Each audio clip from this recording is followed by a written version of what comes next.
I've seen this discussion time and time again. Is Photoshop worth the price? I will explain why, yes, it is worth the price. Well, maybe. There are a lot of things to go over, and we'll find the answer isn't quite so simple. I'll be going over a few things here, including one that is super important that I don't think anyone else has ever talked about, so stay tuned. The opinions in this video are just that, opinions. You may find things you agree or disagree with, and that's fine. If you'd like to leave a comment, please be respectful of others' opinions. I'll also mostly be comparing Photoshop and Clip Studio Paint since I'm most familiar with those two programs and see them compared the most. I haven't used Procreate or Affinity Photo, so I can't really compare them. I have used Paint Tool Sai a bit before, but the program has barely had any updates, so it's also difficult to compare. Also, the currency I will be using is in US dollars in 2022, so please use a calculator to adjust to your currency or if there are any price changes in the future. This video is so freaking long, but there is just so much to cover. The answer to if Photoshop is worth it is just really not simple. The first thing I want to go over is that I have seen some people that no matter what, they will refuse to accept subscription model payments for any program, no matter the cost. So if you have a Clip Studio Paint Pro version on one smartphone device, you can see it costs 99 cents per month, or $6.49 per year. I have seen people say they won't even pay this because it's a recurring payment and they want to pay only a one-time fee. If you are one of these people, unfortunately, this video will not help you. It is, in my opinion, a closed-minded stance to take, as nothing I say here or anything anyone will say would sway that type of stance even a little bit. Even though we as a society are moving more towards subscription-based models, so I believe it's inevitable that we'll only see more of these in the future. There is one big, hugely important point for why Photoshop is worth the price, but I'll be going into that later. Before that, I'd like to go over some lesser, though still very important points. I'd first like to talk about subscription prices for Photoshop and Clip Studio Paint. When you look at Clip Studio Paint EX on one device, this is typically for iPad or Chromebook since the desktop version is a one-time payment.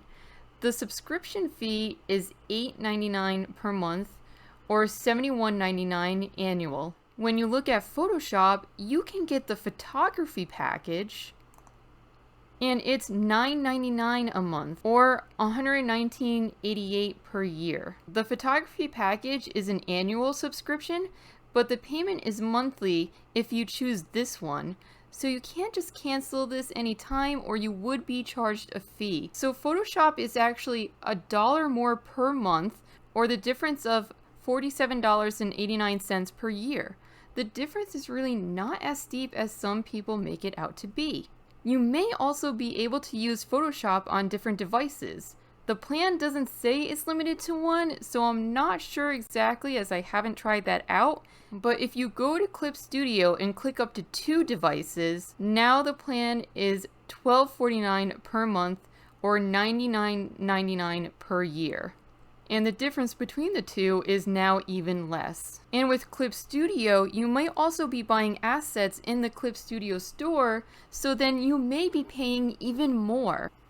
Another point to note here is that when you buy the photography package, you also get Lightroom. So you are actually getting 2 programs for this price. I'm not a photographer though, so I haven't used Lightroom, so I can't say if it would be helpful or not, but it is something to consider. You also get 20 gigabytes of cloud storage. Clip Studio gives 10 gigabytes of cloud storage, so you do get a bit more with Photoshop. You do also have the option for 1 terabyte of storage, though it does double the price.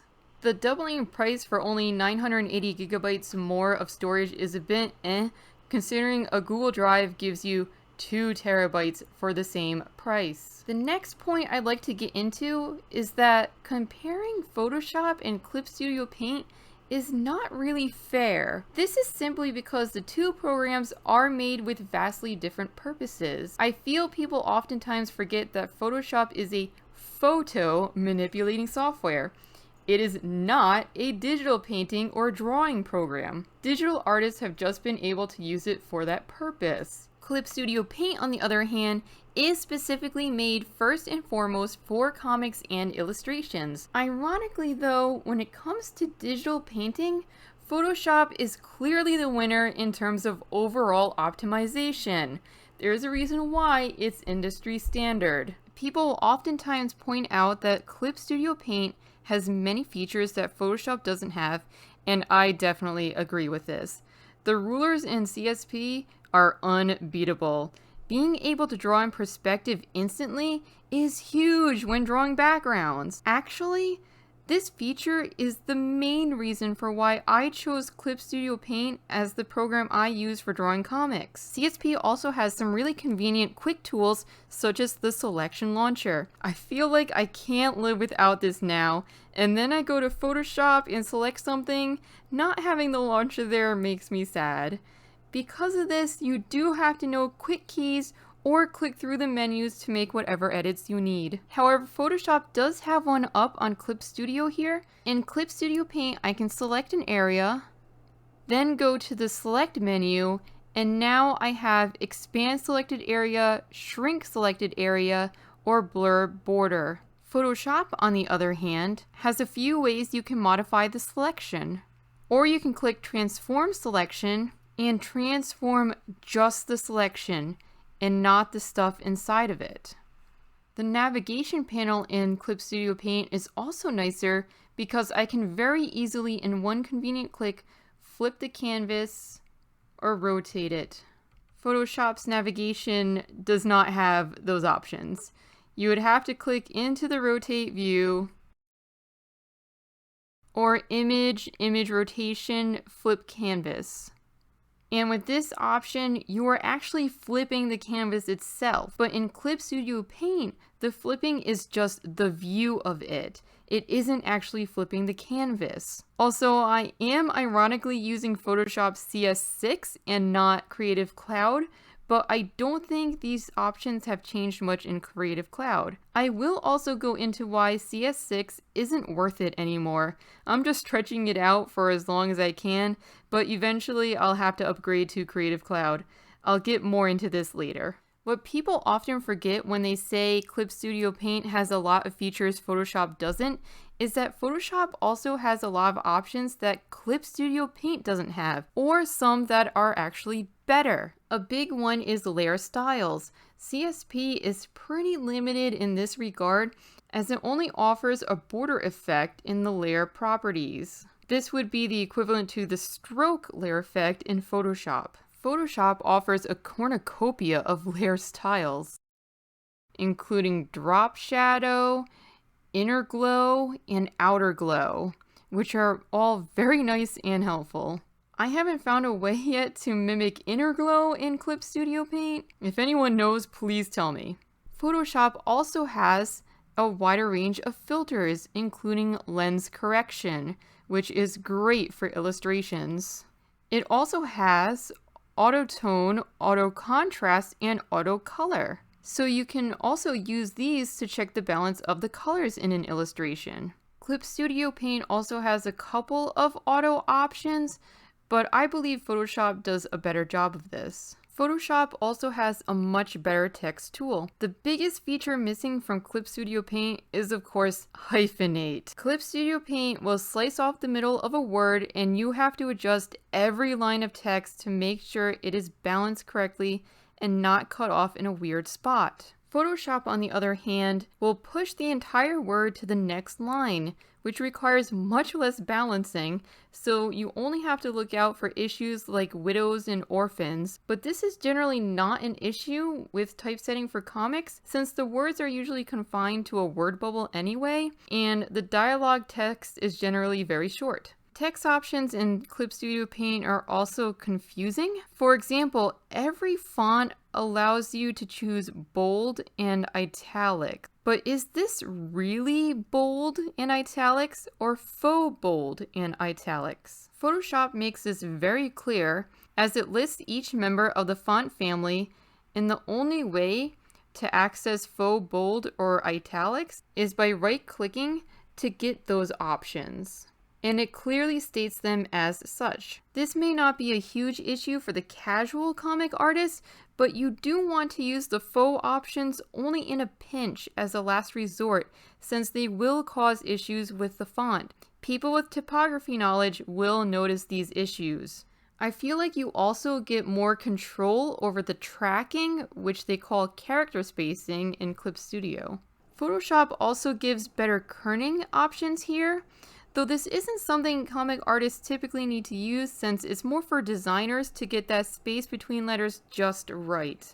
Photoshop also has the option for alternates and ligatures. CSP does have a list of glyphs here, but there are so many here that looking through them is impossible. What even is this? Oh my god. But again, not usually a huge issue for comic artists since we don't usually use ligatures and alternates. There are a ton more things I could go into. Why don't you have arc and arch warps? But I will stop there and go into the most important point of why I believe Photoshop is worth the price, and that is Photoshop has some very powerful tools that many people, especially comic artists, are just not going to use. The number one tool that makes Photoshop, I'd even say an absolute steal, is Adobe Fonts, which my CS6 here does not have, but if this were Creative Cloud, there would be an option for Adobe Fonts here.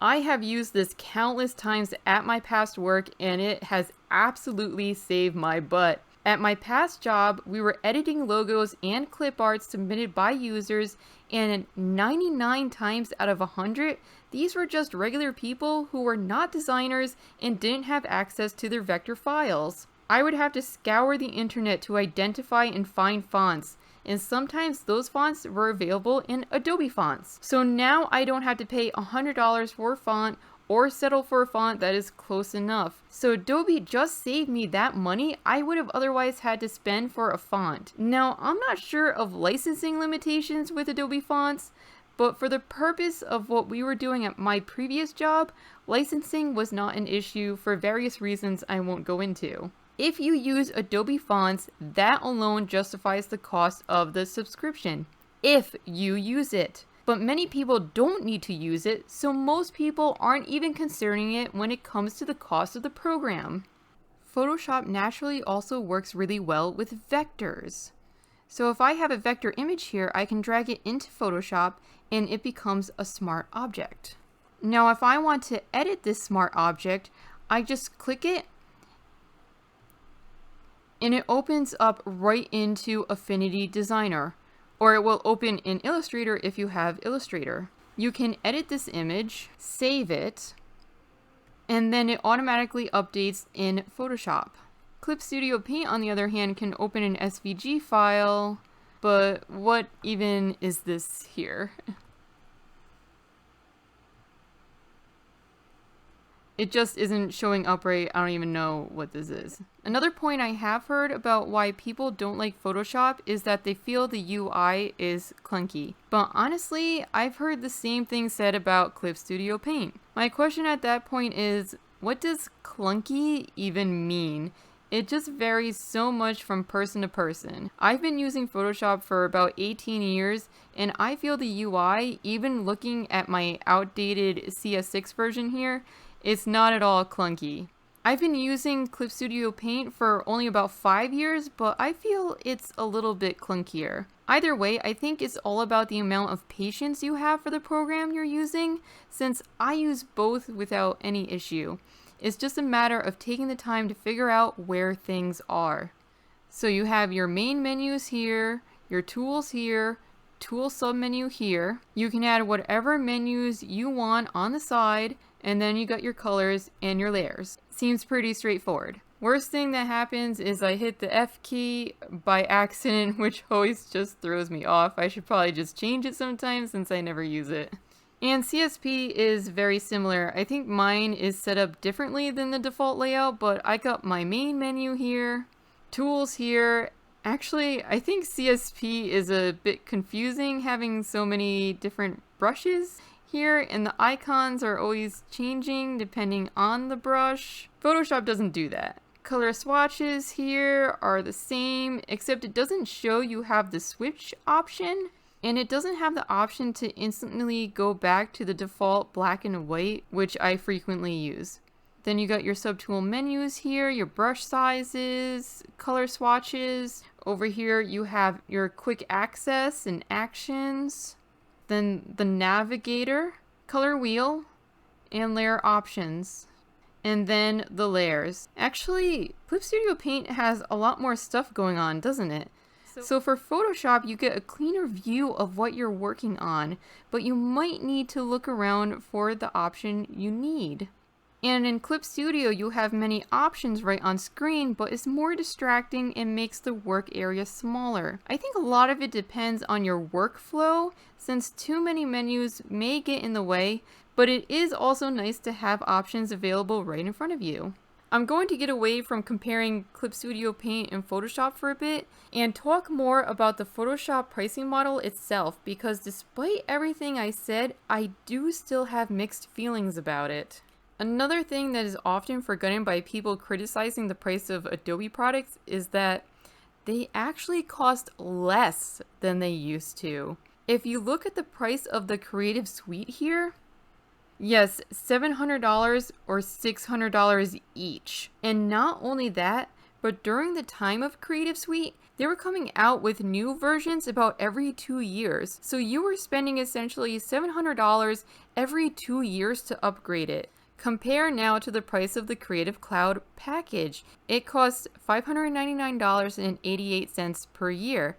And you get Photoshop, Illustrator, InDesign, Premiere, After Effects, Lightroom, XD, Dreamweaver, and so much more. It's less than $30 per year per program. All of these programs for what used to be the price of one, plus the Adobe fonts I mentioned earlier. And these programs are constantly updating with releases several times a year. For a professional, especially someone who is using many of the programs, this is a great price. But did you notice how I said that? For the professional, someone who is using many of these programs. This is where the caveats come in. What if you're not a professional? What if you don't care about Adobe fonts? You don't care about cloud storage? Is it really worth the price then? You are the only one who can decide if it is worth it for you. I don't use Photoshop Creative Cloud because what I need Photoshop for at this time aren't things I would need Creative Cloud for. I'm using it to make graphics for my social media and my YouTube videos. I also use it for finalizing my comic pages and illustrations, and CS6 has been more than sufficient for those things. As I dive deeper into doing more illustration work though, I may upgrade to Photoshop Creative Cloud because it is more optimized for that purpose. So I'll be able to get more use out of it. This is why, in my opinion, Adobe really needs to offer lower cost options, or even crazier, free options for their biggest programs. Most people don't need Adobe fonts or cloud storage. Give us the option to disable those things and give us more of a bare bones cheaper option. They do have the Photoshop Express, but it's only a mobile app. I haven't used it, but I assume the options in it are very limited. They could also offer CS6 at a greatly reduced price. CS6 is honestly pretty obsolete now. If I were working as a professional, I wouldn't be able to use it like this. It's no longer being supported and updated, and it's missing a lot of features. So it's really only good for those who use it for simple operations, like how I mainly use it for copy merge in the type tools. But not having a proper undo action is pretty frustrating. It's simply not worth the price tag anymore. Honestly, just make it free at this point. Some people complain about subscription models, but for many programs, they are a very good way to ensure a consistent revenue stream so they can continue updating and improving the software. My one-time purchase Affinity Designer is missing basic tools. It doesn't have a free transform tool. A vector program without free transform. People have asked for years, and it's never been implemented. For Photoshop and Clip Studio Paint, they are constantly being updated with really solid new features and improvements. They both have updates several times a year. Even though CSP is mainly a one-time purchase, it's still supported by the Clip Studio store even after that one-time purchase. Okay, this has been a short movie here with everything I had to go over, and this is why when I see people talking about this topic on Twitter, I can't jump in and start talking about all the things I want to say. There is just so many factors at play. The answer is really not black and white, and I also don't like talking with people who have decided that every program that has a subscription is bad and that's that. I hope this video was helpful and made viewers think a bit more and hopefully learn something new. Please be sure to like and subscribe for more videos, and like I mentioned at the beginning, if you disagree with something in the video or something another commenter has said, please be nice, since I will delete comments that come off as hostile.